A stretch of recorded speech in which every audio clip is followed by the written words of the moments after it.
I guess, blessed, even during COVID, to be able to do this kind of work. It started with an idea about how everyone can be learn from each other, that the youth and the elders from different nations learn from each other. That's how we started this project. And so far we've done three nations, I believe. And each one is unique and different, as we all are. And so, and now I think I want to just listen and be attentive. Miigwech. Okay. I'll mute now. Thanks, Donna. So ani bojo tanchakiwa mission dengwe ankwat kwendishnakas Pak Johansen don juba o mama wene ne nishnabe king don ji makwando dam nesame dana ashanij the deso bebonwe otipemesa wakendao machifendao A7G and Donoki. So hey everyone, my name is Gabrielle Fayant. Most people know me as Gabby. I am one of the helpers with A7G. A7G is Assembly of Seven Generations, and we're a youth-led, youth-driven nonprofit organization. But we definitely operate more of like a family, definitely more community. And less bureaucracy and less like corporate vibes. So we're super grassroots. We majority of the time we're operating off volunteer hours. Most of us don't actually have salaries or full-time jobs to do this work, but we do it because it's really important to us, and we believe in community and the well-being of young people and our connections to our knowledge keepers and elders.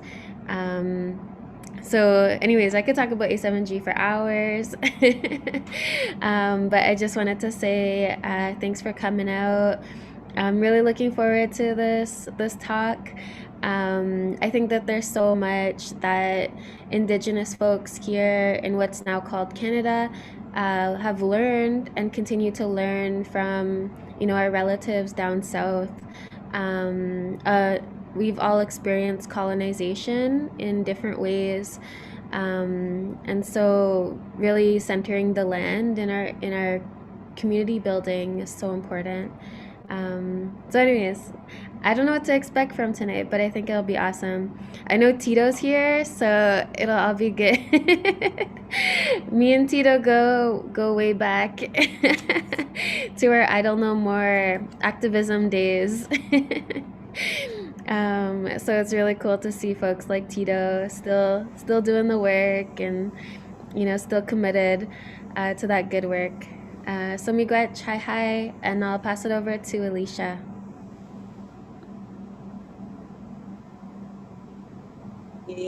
Bueno, voy a empezar primero en español.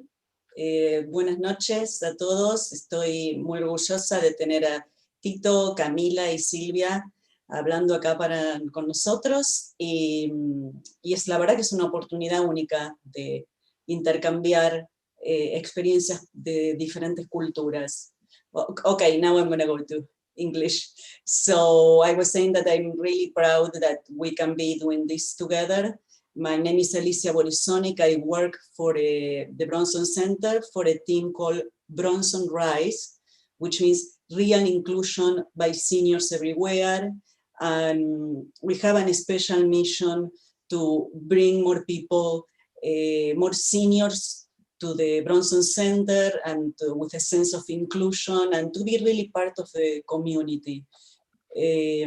So this series of circles, sessions that we're doing with different communities organized by Kateri and Assembly of Seven Generations, is a real opportunity to communicate and to learn from each other, which I think we don't have too many opportunities to do this in the world that we're living in. So I am very happy. Somebody's doing the subtitles for me. I hope you can understand my English. I'm very happy to be here, and I hope that goes great. I think will go great. Gracias, Gaby and Donna. Cambio y fuera. Cool. Thanks so much, Alicia. So we're gonna pass it over to V, and V will help facilitate this really awesome panel, and introduce our panelists. So Miigwech, chai hai. Hi, sorry, I'm like stuck in traffic. Hola, my name is, well, my birth name is Victoria Guzman. People call me V in the community. Yeah, I'm a second generation Salvadoran Canadian, born and raised here in Edmonton, Alberta. Both of my parents came to Canada in the early 80s, late 70s, as war refugees. Yeah, oldest of 9. I'm an artist, community organizer. I identify as a non-binary person. My pronouns are they, them. Yeah, it's really great to be here with everyone. I guess like work I do. I've been doing community organizing for like maybe like almost not quite 10 years, but getting there. I started as a fine artist, as a painter. And I've been working with this group called Shades of Color. We do a lot of QT BIPOC advocacy stuff with inner city and unhoused people of color, trans youth. And I guess we started up some new stuff with some other Black and Indigenous youth from Pekiwewen, like a lot of other organizers and volunteers. So looking forward to that. But yeah, I guess we'll just get started on. So our first panelist. Are we still waiting for other people? No, you're good to go. Cool. Yeah, I guess everyone, do I need to like introduce more folks, or I guess we're good to go.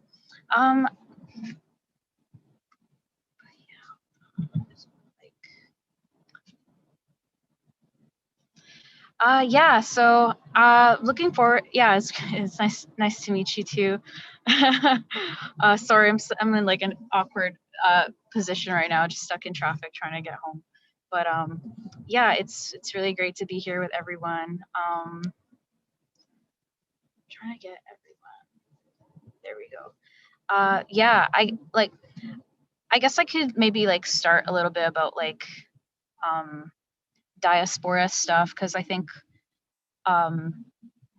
there's a lot of discourse on Latin American politics is very Americanized, very American centric, and often we don't really have a lot of these spaces for Canadian Canadian discussions. Oh yeah, sorry. Okay. Oh, of course, yeah. Tito. Yeah, Tito is gonna go first. Sorry, I don't have. Oh yeah, so Tito Mendina is a Maya mestizo elder from Puerto Barrios, Isabela, Guatemala, born in 1957. He experienced death threatened and persecuted by the Guatemalan government during the genocide, mainly for his community participation and storytelling and songs. He arrived in Canada as a survivor refugee. Together with his wife Sandra and his daughters Ishel and Tikal, they call Ottawa their home since January 2008. A singer-songwriter, cultural activist, an active member of the Sacred Circle of Elders in Guatemala, a supporter of Ottawa Native Friendship Center's traditional powwow since 2003, in Ottawa as an audio engineer, and some other organizational duties. He's a coordinator with the Tisjola, I'm sorry for my mispronunciation, music, cultural, and cross-cultural communications since 1986, an author of El Libro de la Cuentes de los Nahuales, a reference book on the Mayan calendar, 2004, 4th edition, and 2009. Another two-legged creature curious of all his relations in the cosmos, Tito Mendina, yes. And then, so he'll be playing a video, and then Sylvia and Camilla.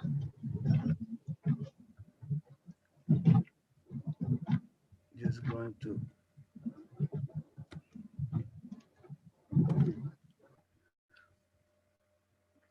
Are you able to see this?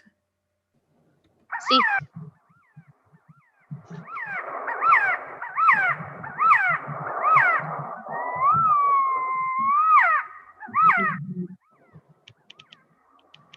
Altomab, albo, chele nimti hobas, chiyay, chugab, chele utzila, orodema, kikotemas, iwechis, rele caslemas, chilam, luyoboj, lesiwan, tinamit, armita. Jóvenes, mujeres y hombres universitarios, pongan todos sus esfuerzos en el bienestar, la armonía y alegría de ustedes, de la vida y las ciencias de los pueblos de Guatemala. Nojejwa weri siptalta jewajeri, ishpa jujunas, ishpa moloch, chichukujna. Todas estas condiciones de la vida no son regalos de aquí y allá. Ustedes en lo personal y organizados lo conquistarán con constancia y tenacidad. Rijatit kamam, kikutkan chakwach, mankasach takip, mankajach takip, ale utzilach, ororemach, kikotemach. Nuestras abuelas y abuelos nos enseñaron a no olvidarnos, no separarnos, siempre juntos en el bienestar, la armonía y alegría. Ánimo, jóvenes.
Bueno, just I wanted to show, basically because today in our count, in our calendar, is the day 9-ish, Beleheb-ish. Is the energy of the feminine and the jaguar. The jaguar, the representation of the connection of cosmos, all the stars as spots in the jaguar skin, and the connection of cosmos walking over the face of Mother Earth in the steps, every simple and little step of a jaguar. For us, it's very important every day because the calendar hasn't stopped.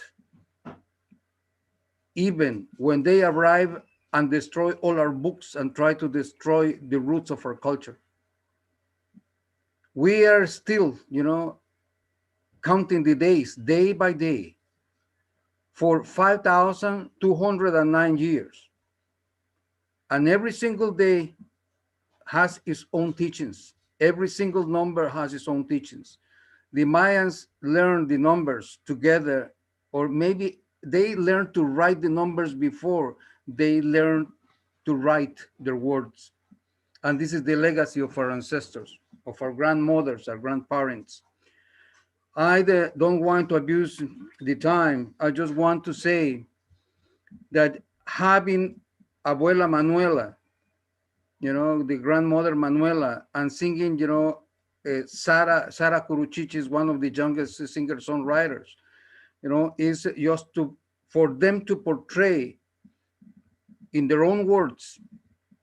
I just put this video together today, subtitling, for you to listen to the voices that are singing, after 497 years of oppression. This year, the Maya culture, we are the same numbers as when the Spaniards arrived. They killed over 8 million people. And at 100 years later, they were about just 500,000 Mayans. That's the arrival of the encounter. They never stopped killing us. Yesterday, they killed another Maya elder. Just this year, over 10 elders, women and men, has been killed in Guatemala. This is the persecution towards our culture. It's not just oppression. The genocide hasn't stopped yet. But it's important that love, passion, is in the center of our hearts. Our connection with the earth, as you see, is because this is our connection. we are, as grandfather William Commander, we were talking, you know, and he was very nice with our family. And he says that we are aboriginal of this planet. Some people were aboriginal of one piece of land, of one territory, other are mixed blood. Like, that's why I reclaim my Maya mestizo origin as a mixed blood. But what is important here is that despite whatever happens, we love our connection with our mother, the earth. When we dance we put our feet gently over the earth, because it's like we're dancing in her face. It's a caress. You don't want to beat the face of your grandma. When we are cultivating, we have to ask permission to the land to put the seed. We have to thank. And we are very thankful. And always we say it 3 times, thank you, thank you, thank you, to the birds, to the wind, to the rivers, to our neighbors, to the people we are sharing the bus to go from one place to the other. Because we share the time, we share the space, we share the energies, we share life, and we share death as well, the end of the cycle. And we always are in cosmos. Every single particle, according to the Maya, is alive.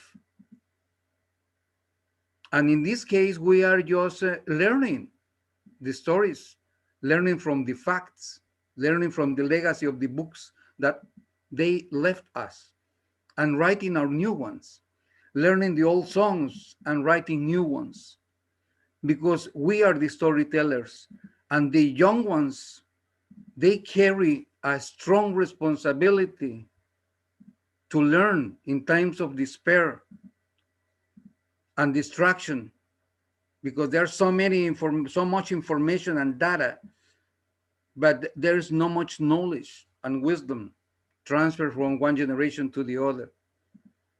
I just want to finish this part saying that our connection with the earth is that we are still learning from every cycle of the ants, of the rain, of the volcanoes, as you see. And then for all youth that are interested, we are here, not to tell the truth, but just to find together the way how you are going to develop your own eldership. Because you see yourself as young people now, but you are the elders of the future.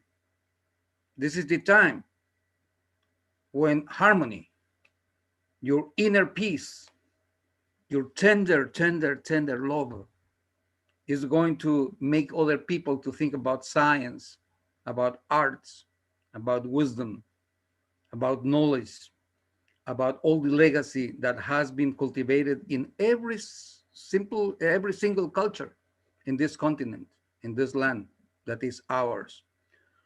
Despite they took it physically, the soul of our culture is inside us, inside our brain, inside our heart, inside every single cell and drop of blood.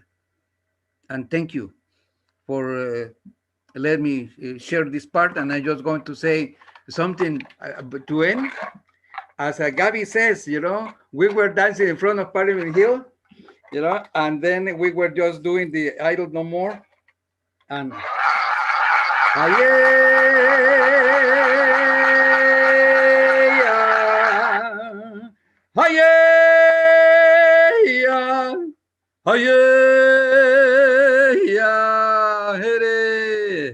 people of all nations, people of all trends, enjoy this celebration of freedom and strength. Idle no more, idle no more. idle no more, idle no more.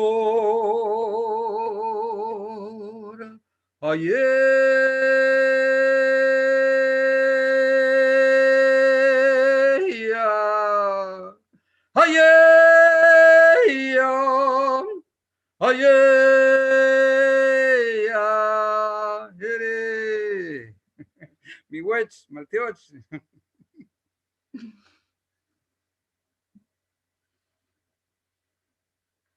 Yeah, thank you. Thank you. Thank you. Adios, Tito, Tawali. Thank you, gracias. Thank you so much.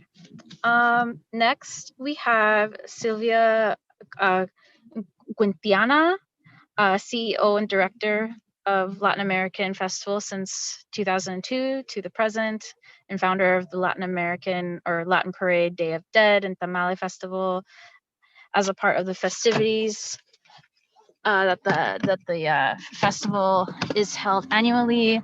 Co-founded the Welcome to Canada group over 20 years ago. This group that offers support and help to Spanish-speaking immigrants for necessary arrangements as newcomers, and advocate for Latin American culture and promoter of Mexican cultural heritage and mentors new immigrants. Just want to give a shout out to Sylvia, and she will be speaking next.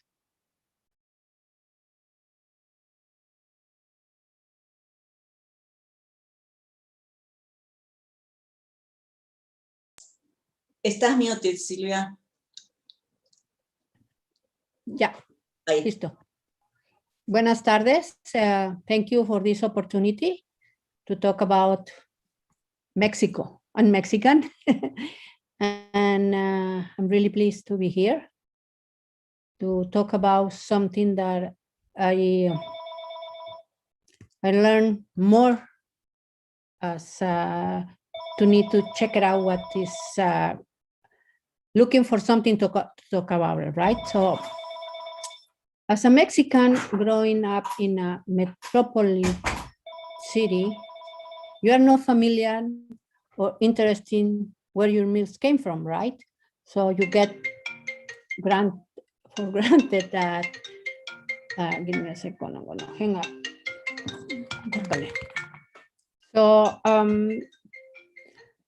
So like, again, sorry, like when you grow up in a metropolitan city, you are not familiar or interested where your meals came from, because it's easy for you. Just going and buy it at the market or supermarket. And in Mexico, are really, really lucky that we have a unique variety of fresh vegetables or fruits. So and unfortunately, because I was living in the metropolitan city, I never had a chance to meet my grandparents because they keep living in the city, in a small town. And my father working, has been busy at school and our life. So they have a similar things to share. And that was when I say, I'm going to talk about pulque. Because before I want to talk about the pyramids, that they're really, really amazing in Mexico and that. But as I was talking more with Alicia and Tito about what to talk about it and about the air and that, so, and the similitude of the syrup, the sap, I thought, no, pulque. So pulque is a pre-Hispanic beverage made from the lightly fermented sap of the agave, the same plant that used to make tequila. Only the tequila, you have to cut the leaves and boil them, and from then you take the tequila. And the pulque, when all you won't get a nasty hangover the next day. So it's yeah, an alcoholic beverage, but at the same time you get some vitamins and things, good things for you. And when the beer appears, the pulque was kind of put apart because the beer was more like you were more, oh, you are more high in social, in this social life. And the pulque was only for poor people. Now in these days, the young generation is getting again to the pulque because I think so they're more interested in learning more from new things and things that come from the earth and all that. So I send it to you a video that will be explained and we will more exactly what I mean with the pulque. Silvia, ¿querés ahora el video? Sí, por favor. Sí, ok.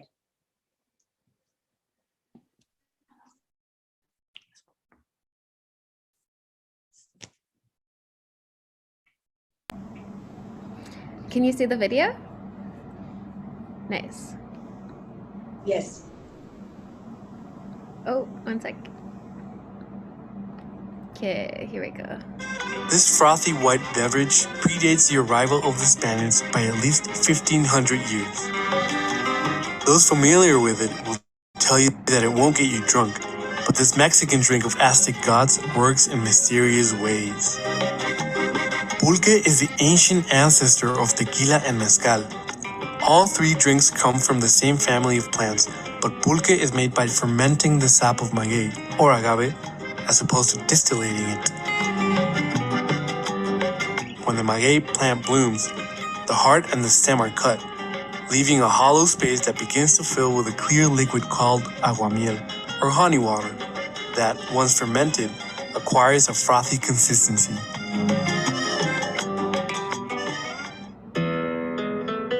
Back in the day, the only ones allowed to drink it were the elderly, the nobility, and priests. It was seen as a sacred drink. In the late 19th century, Mexico City had close to 1,500 pulque joints or pulquerias. Nowadays, there are only about 40.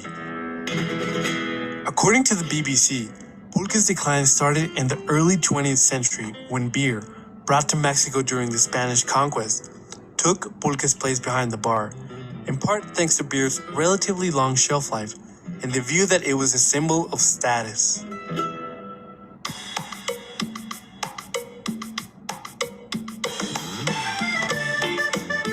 Fortunately, pulque is making a comeback thanks to young artists and hipsters who view the ancient drink as everything beer is not: fiercely Mexican. There are a few ways to try pulque. Curado, or cured pulque, is mixed with any number of flavors, usually fruit flavors. There are curados made from strawberries, walnuts, pineapples, and even tomatoes that make it taste almost like a smoothie. This is the uncured or pure pulque, and it's the way that it has been drank for centuries, unaltered and straight from the maguey. Pure pulque is best when it's fresh, so nothing like a little trip to Mexico to try the real deal. Drinking pulque brings many benefits.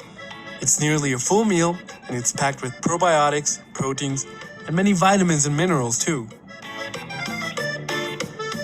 Pulque is also known as the baby maker because it's supposed to be an aphrodisiac. For the uninitiated, its peculiar flavor and strange consistency might be a little too much, but once you've acquired the taste, there really is nothing quite like it. Bottoms up!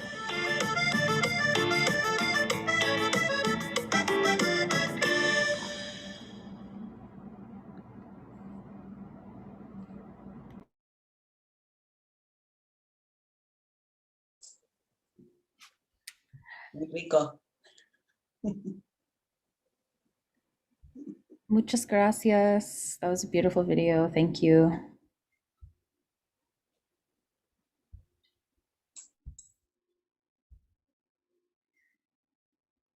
So our next person, Camila Camila originally is from Chile, has lived in Canada since 1980, and she is a multidisciplinary artist, presented, engaged in textile arts, storytelling, and fiction and writing. Camila is the author of 5 novels and numerous short stories in English and Spanish, and has published in Canada, Europe, and Latin America. She has also written 8 books for children in Spanish and has translated into 5 languages and children's books. When the Condor, one children's book she wrote is Condor Meets the Eagle, based on the native legend from South to North America, which became the first augmented reality book published in Chile. Camila has received many awards. Among them, she has received 8 times the International Latino Book Award in the United States. Welcome, Camila. So I'll just let you take over here. Yes, thank you very much. It's so wonderful to be able to share with all of you and with Sylvia and Tito. I was really fascinated with your stories. I am from Chile, that long and narrow country in South America, sandwiched between the Pacific Ocean and the awesome Andes Mountains. When I tell people in Canada where I am from, their first reaction is to think that because my country is in South America, it means that it is a tropical country. But it's not like that. You know, when the Creator decided to give life to Mother Earth, she made up rivers and lakes, deserts and snow, the sea and the mountains. Before she finished her creation, she realized that there were some leftovers. A little lake here, a forest there, ice and penguins, llamas running in the desert. So she took all the leftovers, looked down to earth, and blew them between the mountains and the sea. That's how Chile was born. I am from the northern part of Chile. I am from the desert. Not any desert, but the driest desert in the world. Yes, I know. The Sahara Desert is bigger, but the Atacama Desert is the driest. The climate is so dry that scientists used to gain insight about what life and living conditions might be possible on the planet Mars. At some weather stations, rain has never been recorded, and evidence suggests that it hasn't rained there in thousands of years. On the other hand, it wouldn't be fair to say that it never rains anywhere in the Atacama Desert. Of course, there are some areas where there is a little tiny bit of rain, even if the average is only 1 millimeter a year. Also, during the El Niño phenomenon, which occurs naturally every 2 to 12 years, the ocean current is warmer than usual, and rainfall in some places can be substantially higher than average. I am from a town named Antofagasta. It belongs to the same province where the Atacama Desert is, but not as dry because it's also a seaport. Still, to plant flowers or vegetables there, it's not easy. When I remember my childhood, there's one image stuck in my mind, and that is to see my paternal grandmother cultivating her garden in the middle of rocks and sent, not just to provide for the family, but to sell her products to some villages near Antofagasta. Sometimes I laugh because few people appreciate lettuces, carrots, and parsley more than I do. As I remember my grandmother collecting water to keep them alive, I have no doubt that image influenced the way I see life, as I'm convinced that if we work with passion, anything is possible. That memory has taught me about acceptance, enjoyment, gratitude, passion, and enthusiasm. I'm sure you know that the word enthusiasm comes from Latin and Greek, and it means be inspired or possessed by a god. I know that the young generations want to change the world and help the environment. To do that, you have to experience these feelings. When you do, you'll notice that your enthusiasm will move mountains. I have told you about my paternal grandmother from the north. My maternal grandmother was from the south of Chile. The geography there is quite different, full of lakes, sacred forests, dominated by snow-capped volcanoes, down to the impenetrable ice fields, perfect blue glaciers, all the way down to the end of the world. My maternal grandmother connects me with the Mapuche culture. In Mapungundún, their native language, Mapu means land, and Chi means people. My two grandmothers have influenced my work as a writer. Thanks to them, I keep connected to my origins. For example, the novel that I am presently writing happens in the desert. For my research, I've been working with a woman that belongs to the Licanantay native culture, also called Atacameños, because they live in the Atacama region.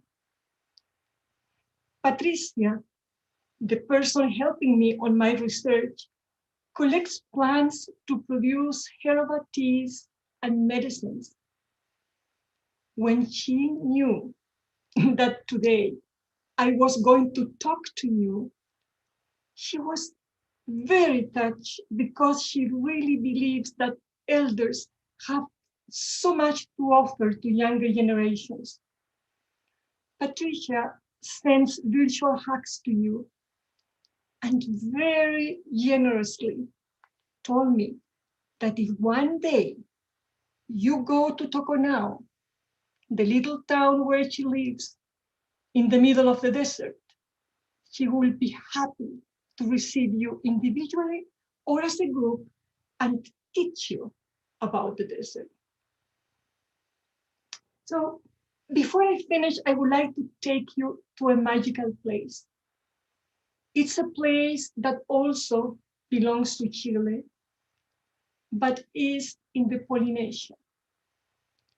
Have you ever heard of about Easter Island? Oh, maybe if I show you a little. This, maybe you'll recognize this figure. Oh, I have another one. I said, yes, maybe this one. All right.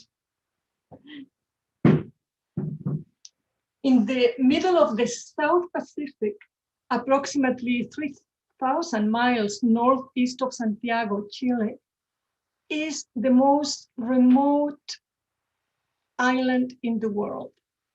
the most remote populated island in the world, known as Easter Island in English, Isla de Pascua in Spanish, but in the native language is Rapa Nui. This place inspired me to write my first novel called Children of the Lava, that talks about the environment and what can we do in order to stop the destruction of the planet.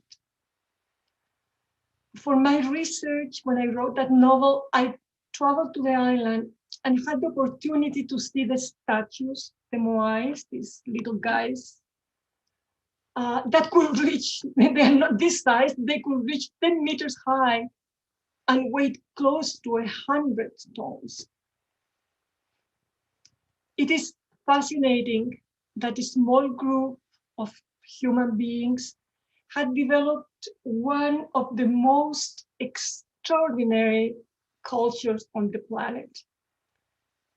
Unfortunately, anthropologists and archaeologists agree that the island is also a symbol of destruction, the example of what could happen to the rest of the world if we continue destroying the environment. Since I was a little girl, I felt a hypnotic attraction to the music, dances, and life in the island. For that reason, when I wrote the novels, Children of the Lava first and later How Macas Returned, I changed that symbol of destruction into a symbol of hope. The youth in this remote place of the world is the one that shows us the path for a better world. The truth is, you don't need to be from the island of Rapa Nui to change the world. No matter where you live, all you need is the enthusiasm and desire to change it. When I see and work with groups like yours, I feel hopeful because I know you can make it. And I offer you my unconditional support. So thank you for giving me the opportunity to talk to you, Miigwech. Gracias, Camila Padush.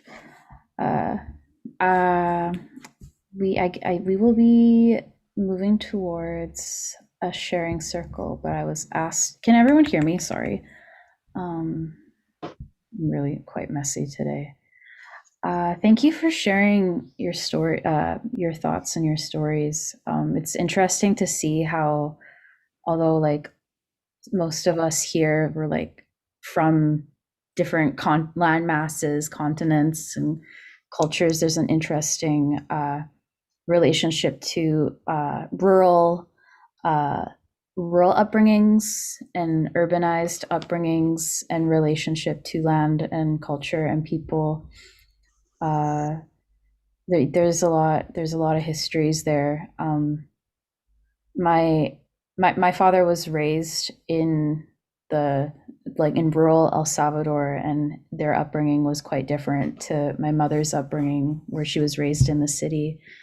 And so it was interesting seeing how the ways that they related to each other and in community here in Edmonton.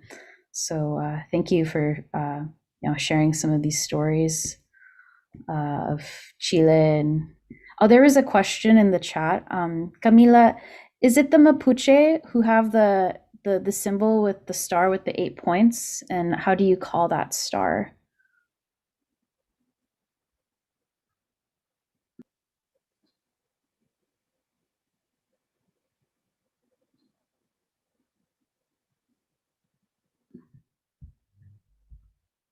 Was this the star that Camila, you're muted, Camila. You're muted. Camila, sacate el mute. Tenés el mute. Sacátelo. Dispaste in Spanish. It's okay. It's okay. I'm sorry. I don't. Está bien. I said that Uh, I'm embroidering a map.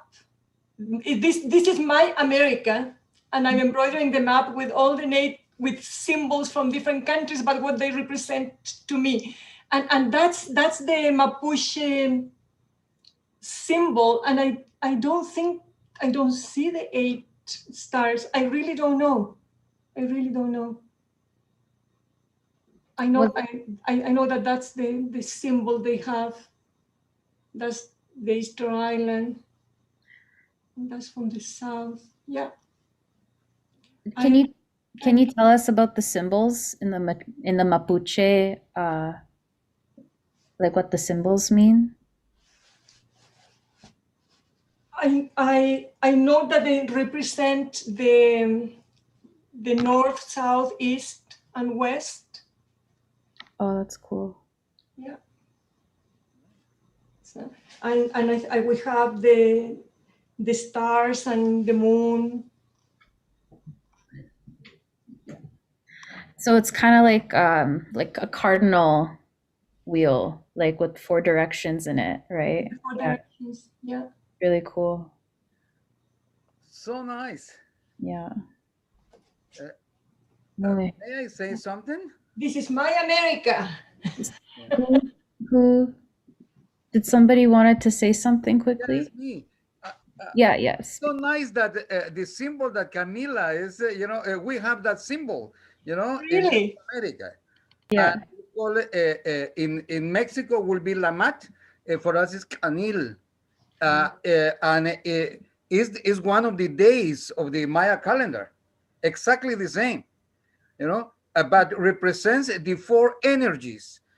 Before anything existed, they were 4 energies.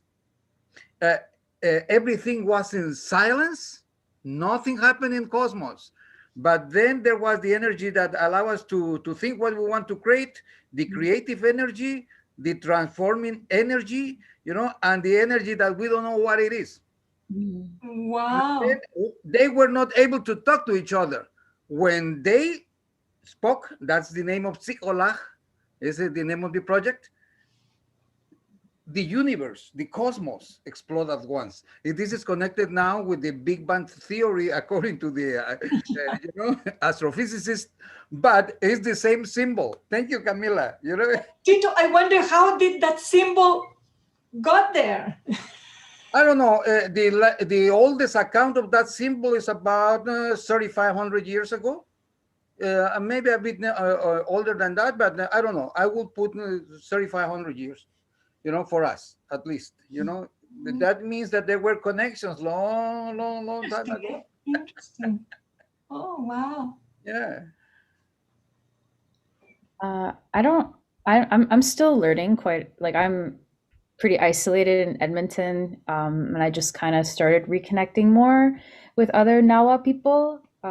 My mom, well, I'm Nawa descent, like matrilineage through my mom's side of the family. They're from a settlement called Apaneca in Ahuachapan, which is like near the border of El Salvador, like pretty close to the border of El Salvador. And then my dad's from Suchitoto, which in Nawa means the birds and or I can't remember. It's like something with like birds and flowers, because it's very similar to the word suchi, which is flower in Nawa. But so yeah, I've just slowly like learning, hearing more about our cosmology a little bit. My great grandpa has books. Well, he's no longer here, but he has like a library of a really old print of the Popol Vuh, which is like a really old sacred creation story, and a lot of like Suchitoto, for instance, was considered like a meeting place, and it was sectioned to represent like the 4 directions. And so that was in the center of the town was the ceremonial place where people would gather and pray, but then they built the church there. So that really famous church in Suchitoto, this white cathedral, a colonial looking building, is is built on top of like a sacred ceremonial space. So yeah, I'm like learning more about our language. There's like language classes online, but I can never get the time zones right, as we've seen today with my lateness. But yeah, I know that our cardinal symbols are really similar to our northern relatives. We use very similar colors, like the traditional black, red, yellow, and white colors for our cardinals. I don't know if Tito, if you've seen that around before, because I know that there are different groups in Guatemala. I think a lot of Nahua people have like borrowed a lot from Guatemala Maya people too, because we've been living in the same territories for a really long time. So yeah, we use very similar colors. Yeah. So, just by the way, I'm just making it short. This morning we have a meeting, because every morning, every Monday, we have a meeting with the Circle of Elders, and then there is an elder, grandfather Juan Rojas from the Nahua region in El Salvador. We were talking about how to just keep governance from the indigenous communities over the sacred sites in the past. And we are talking about that. If you're interested, we can make the connection, or if you're interested from here, we exchange cultures. The Nahua is more related with the Central Valley of Mexico. That's why that's very important to notice. And the Maya territories were overlapping in some areas, with the Nahua. But it's a beautiful story, how we are working together in the area we call Mesoamerica. Is the center part of the continent where we share the same calendar system, and this is especially that and the techniques of growing the corn, because that's the area where the most ancient forms of corn were cultivated 8,000 years ago. This is the physical. And by the way, corn was cultivated by women, because they were the ones who select the seeds of grass in order to convert. And it's the first experiment of genetic engineering in the history of humankind, but we're women, the selectors. It doesn't mean that, genetic engineering has to be bad. And we call ourselves the people of the corn. Yeah. I said, Ishimuleu, and the land of the Same thing. Yeah. Same. The books. These were the books. This way. Are those print? Is that codex? This is the codex. Yeah, that's codex. Thousands of books that existed, they destroyed when they arrived. And we have to recognize that the Spanish is a language older than the English. But before the Spanish language originated about 1,000 years ago, a bit, about 1,000 years ago, these books were written already in this continent and are mathematical and scientific charts, with the orbits of all the several planets up to Saturn, from Mercury, Venus, Mars, Jupiter, and Saturn. These are even the eclipses that are happening are written here. And that's why the space agency of many countries in the world are so interested in all these ancient books, because this astronomy was codified at those early times. This book was written, I don't know, it's about 1,400 years ago. They're like accordions. Donna, do we still have time for a sharing circle? We're cutting it pretty close. I think we were going to move into having a sharing circle soon, because I know folks still want to talk. There seems to be lots of questions wanting to come up in the chat. The creation story, that's going to take another evening. I'm very careful about talking about culture, because I'm not. Yeah. I don't know a lot. I don't know a lot of my own language. I just know what my family has told me. But from what I've been able to understand about the, like, there's a YouTube video. There's a YouTube it's in English too, that talks, that is like an animated version of the Popovo. I can post that in the chat later for folks to watch. But Yeah. yeah, that's like a whole other evening. I just am so, actually, I was really moved, to be honest with you. I was really moved with when Tito was talking about, you know, the fact that the knowledge, the beautiful culture of your nation, it's like it was written, it was captured, and so many years ago, that defies science and defies nature and all of that. It's just a very beautiful way of it just proves that our cultures have been there for millennium. That's what that says. And also how you talked about love, you know, and Camila, how you talked about what a different way of looking at enthusiasm, the word enthusiasm, you know, and the symbol of hope. You know, so many of us have lost so much through colonization. Like we have just, like I look at my own story and my mom, and, you know, all of those things are passed on to intergenerational kind of trauma and all of that. And we're just recovering now, like, you know, and I really want to ask if people can share a few words tonight about what did you hear tonight? What really meant something to you? And also Sylvia, about the drink coming from the heart, the medicine, that's medicine coming from the heart of a plant that grows on Mother Earth. I mean, how beautiful is that? That's so beautiful.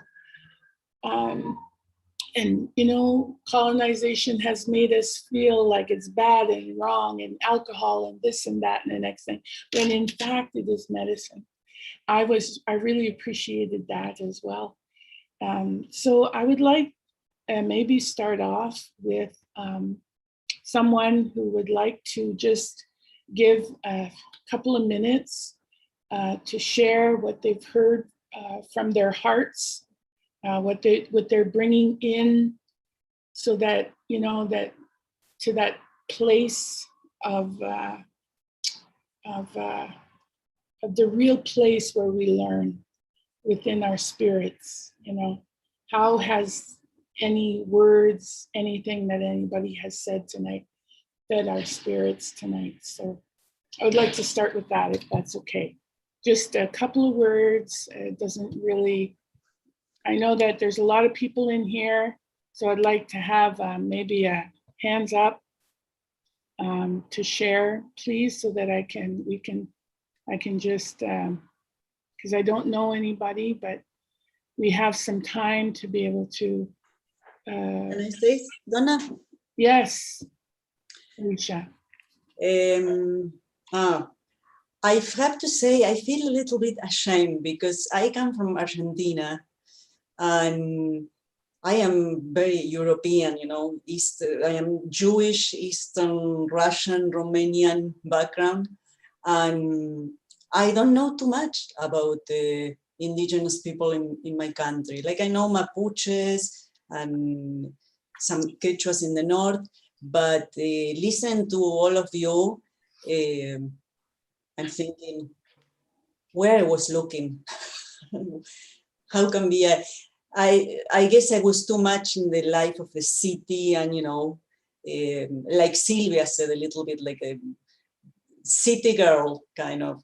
And I'm glad that I'm learning from all of you. I'm learning from the indigenous people in Canada, and that motivated me to learn more about the indigenous people in my country. So gracias y thank you. Miigwech. Miigwech.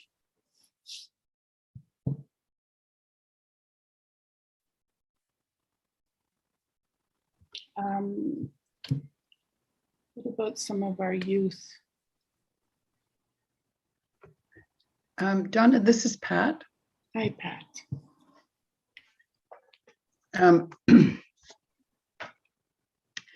So I come from a colonizer background. My family are Irish, and they came to Prince Edward Island as farmers in 1820 and are still farmers in Prince Edward Island. But what struck me listening to Tito speak was, the comments on the similarities in the cardinal symbols. That you see those same symbols of the four directions. You see symbols and stories, origin stories that are similar in every culture you go to. They're similar in Japan, in Asia, in Africa, in the Maori traditions in Australia, but they are also traditions that have symbols that are similar in the Celtic tradition in Ireland. And of course, the Irish are famous for their stories and for their celebrations. And it always touches me how much as humans we have in common, both in the way in which we recognize and celebrate what is timeless and the way in which we suffer. We suffer when we lose the place we belong and the people that we belong to, and when we lose our language and the ways in which we can celebrate together, whether it's because we get old or because we get disconnected or because someone decides they need to be in charge of us. All of those ways in which we make ourselves separate cause pain. And suffering is universal, the ways in which we cause pain to one another. But I loved hearing all of our young people who are so curious and willing to think in other ways and to explore those connections. So thank you. Welcome. Thank you very much, Pat. May I ask Edgar? I'm going to hold the eagle feathers just to hold space for our young people so that they can share how this evening has impacted them, what they learned. Miigwech. Yes, So, Donna, my name is Edgar. Hi. Nice to meet you all. It was really interesting to hear each and every panelist. I'm from Guatemala. Nice to meet Tito.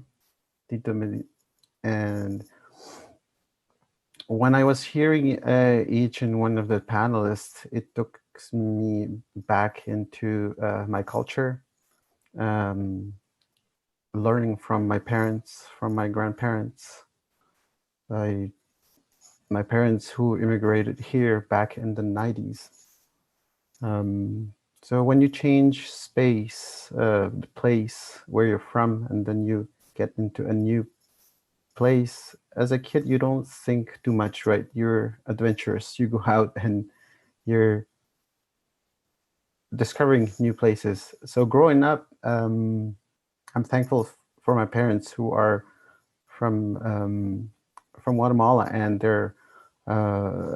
they cultivate the land, and I still talk their dialect, and I was really touched by hearing Tito, and it's amazing how all the panelists touched into the idea of nature. And as an interdisciplinary artist, I work with young people who have this intellectual disability.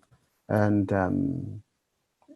I think, as you mentioned, the well-being of the people. So I try to work in that area as well. And yes, I would love to hear more from the panelists. I wish this was, I wish I was around a circle, being around a fire camp. So memories, came back into my mind. I would love to just listen to the teachings of the elders around a campfire and something like that. So, but it was amazing to hear the teachings of the panelists tonight. And thank you. Gracias. Miigwech. Miigwech. Harmony, are you there? Yes, miigwech. It was really nice to listen to everyone. I'm really excited for the mural that I'm taking notes for to see how it's going to turn out. I hope cosmos are in it. A lot of colors. I think my takeaway for the night is what Camille said about like enthusiasm and just like gratitude. I love learning about like the cactus and the relationship to maple syrup. Just because being A7G, we picked maple syrup sap last month, so I was really excited to learn about cactus. It was all really good, and thank you so much. It makes me want to learn more about my own like culture and other cultures' relationship to the land. Miigwech. Sam? Hi everyone. Thank you so much for the awesome knowledge tonight. My name's Sam. I'm Métis, and my family is from my mom's side's Métis from outside of Edmonton, Alberta, and my dad's Chinese and Acadian. Today, I definitely got, like Harmony was just saying, like Tito Medina, it was amazing hearing how much you know about the history of your people, because I feel like just knowing all the stories and everything, it makes you like so strong. And I don't know, it was really inspiring hearing you talk, and then sing the song as well. That was really beautiful. I really like the I Don't Know More song. And I was also really inspired by Camila's story about your grandmother, and learning from your grandmother and developing that relationship with the land that kind of carries with you and informs your work and everything you do. And it made me think a lot about this summer and like working on my relationship with the land and how that's kind of like an ongoing thing that I always have to return back to. So it was a really nice reminder of that. Yeah, it was really inspirational overall, and I'm really thankful for all the panelists and everybody who organized it. So, miigwech, gracias. Miigwech, Sam. Josh? No. Carlos? Hi, everyone. Thank you so much for coming here and for sharing your knowledge with all of us. It's been really, really inspiring.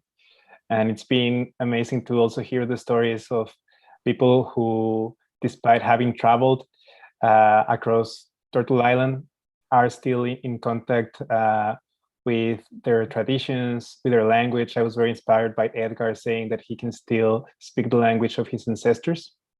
In my case, I was born and raised in Guadalajara, Mexico, and I don't know that my heritage is both Indigenous and Spanish, but I think something very different that happens in Latin America is that we have this idea of the mestizaje, of this kind of like blood mixing, that in some way has acted to try to strip us away from our Indigenous heritage.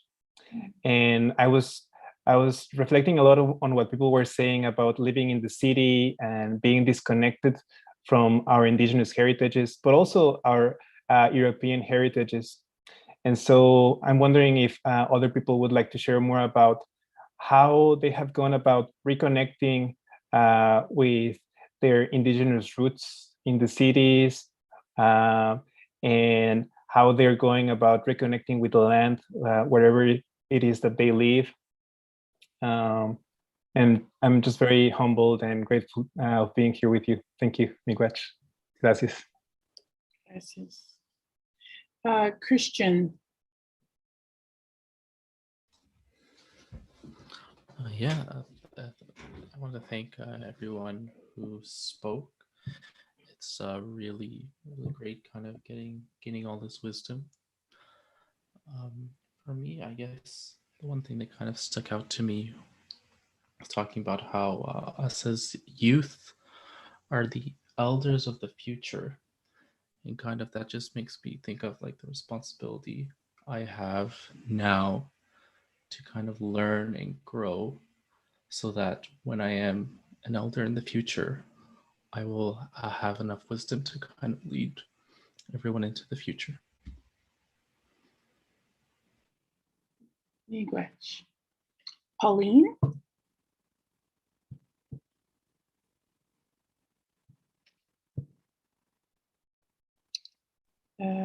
I'll pass, thank you. Okay. Irene?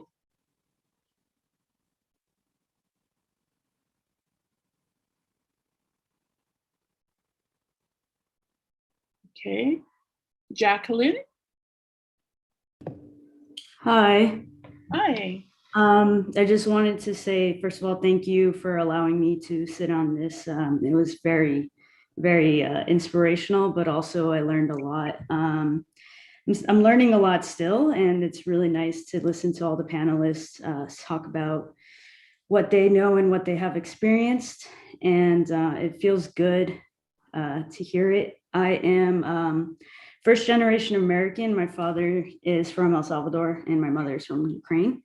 And now I reside in Ottawa, and I never really realized how important, culture is until I moved to Canada and met a lot of people that are really reconnecting and trying to understand better, not only themselves, but their culture. And just sitting on this chat today just really reminded me how good it feels. And I just wanted to say thank you. Everybody brought something valuable to me, and I'm looking forward to learning more about it.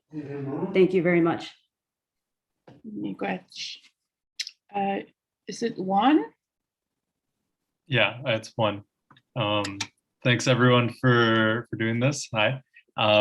Thanks V and I are good friends, and they shared this event with me, and definitely feeling very lucky to have been able to be here and listen to everyone speak. I am first generation Colombian, mestizo, so I have no real ties to kind of any ancestors. Unfortunately, that's the project of mestizaje in a nutshell. But definitely been hoping to, or been really aspiring to have these types of conversations lately, thinking about what Latinidad, whatever that is, because it's constantly changing and evolving and, building up its borders, changes, but having discussions between the relations of that and conversations around the land and responsibilities to the land and responsibilities to Indigenous people around the world. So, the insights and the comments and the stories that were shared today were really great, and they definitely give me a lot to think about. And I'm really, really thankful for all of you. Thank you very much. Gracias. Gracias. I learned a new word. Miigwech. Sal. Hi there. My name's Sal. I'd just like to say that thank you all for the participants and the organizers. I really like the story of Pulque by Ariana, just because I'm always interested in learning about my culture and kind of as like a first generation Canadian, not really Canadian, as a first generation immigrant. There's a lot that your parents don't tell you that you kind of just have to ask them yourself, if that makes sense. So that kind of just led to me asking my mom more about Pulque and where that comes from, where that connects to it and whatnot. And I just always like learning about my culture and other cultures. And so, yeah, I really appreciate the stories. Thank you, miigwech, and gracias. Miigwech. Alejandro, sorry if I didn't pronounce that right. Okay, Pedro, are you here, Pedro? You might have to unmute. Okay, I think I'll pass it to Gabby, if that's okay. And if you want to say something, just put your hand up. Okay, there's a little reaction on the bottom. So, okay, Gabby, you watch. Thanks everyone. That was really good. This is actually the first time we've been able to have a sharing circle in in all of our webinars so far. So it was really cool to hear from everyone. I guess like I'll just share some of the things that like really stood out to me. Just that story that V was sharing about the sacred site and how Christians came and built a church on it, and how like that story has happened so many times across Turtle Island. Like it's so upsetting, to hear how familiar that story is of colonizers, building on top of sacred sites. Like even here in Ottawa, it's the nation's capital, like the nation's capital of Canada, and there's never been a treaty signed here. There's never been any negotiation of how to use the land. It's just occupied territory. And then where Parliament is built is a sacred site, right on top, and I feel like every time we go to Parliament, we just are reminded of how gross colonization has been and how harmful it is. So anyways, it's like, it's upsetting, but also like it's like we're building relations, right? And we're talking about those things. So I think that part of it is like, how Camila said it, like enthusiastic. Like let's get enthusiastic about talking about colonization and how we move forward and centering ourselves. I was also thinking about Tito and how you're talking about the corn. And then that made me think about the trade routes that existed prior to European invasion. There was trade routes that went from all the way up here down south. And that's how corn came up here. And then that's how, Haudenosaunee and Anishinaabeg and other Indigenous nations here in Turtle Island in North America then began to use corn. And so, again, we're so connected, and it's not just through our stories of colonization, but we're connected before that. And our people knew each other and had stories with each other, and I hope those stories continue to come through and shine through. And then lastly, I just wanted to share this story about kind of like body image and how we're often taught that because we don't fit into certain beauty standards that we're not beautiful. And so for me, like one of my insecurities like all my life has always been my teeth. And so I kind of hide my teeth all the time, and or like I cover my teeth when I laugh, things like that. But I had actually met this young woman from Mexico who identified as mestizo. And I started talking and I started laughing about something, and she looked at my teeth and she's like, "You're mestizo." And I was like, "I'm Métis." And I was like, "But like, how did you know like I'm mixed or Métis?" And she's like, "'Cause of your teeth." And then she told me that she had done research about how a lot of mixed people have like teeth like mine. They kind of like go in, and because of that story she shared with me, I'm not so ashamed of my teeth anymore. And then I go back home and like everyone back home has the same teeth, And I'm like, "Oh." Like it's, we're beautiful just the way we are. Even when we don't fit into those like Hollywood stereotypes and things like that. And I hope that, the next generations continue to feel that way about themselves. So anyways, those are some things I just thought about as you all were talking. So again, miigwech, hi. I really appreciate all the conversations. Thank you, Gabby. Miigwech. I would like to thank you for allowing me to be in your circle this evening. I really appreciated it. I learned a lot. And I'm going to pass it over to V. And V, okay. Okay. I guess, are we, sorry, yeah, I don't know. I'm just kind of like taking everything in because we don't really get to have spaces like this very often, especially like I said earlier, like in a Canadian like context, because often these conversations are so Americanized. Like I follow, like again, like even the language classes that I'm taking or supposed to be taking are like in LA and Washington DC, and often the lens is very Americanized, whereas like our experiences often in the prairies and in Canada are very different.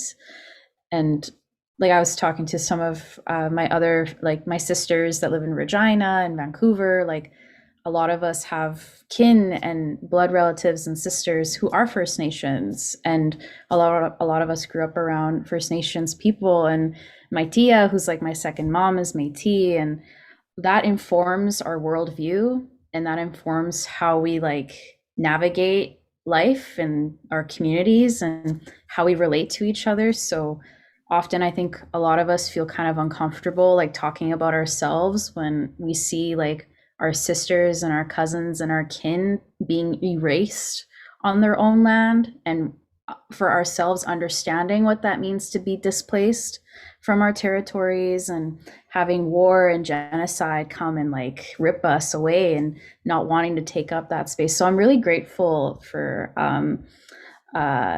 Assembly of Seven Generations for allowing this space to happen, because I feel like we need these spaces to happen more and to have these conversations. So yes, thank you. I don't know if I have anything else to speak about. I'm just kind of taking it all in. Yeah. Miigwech, thank you.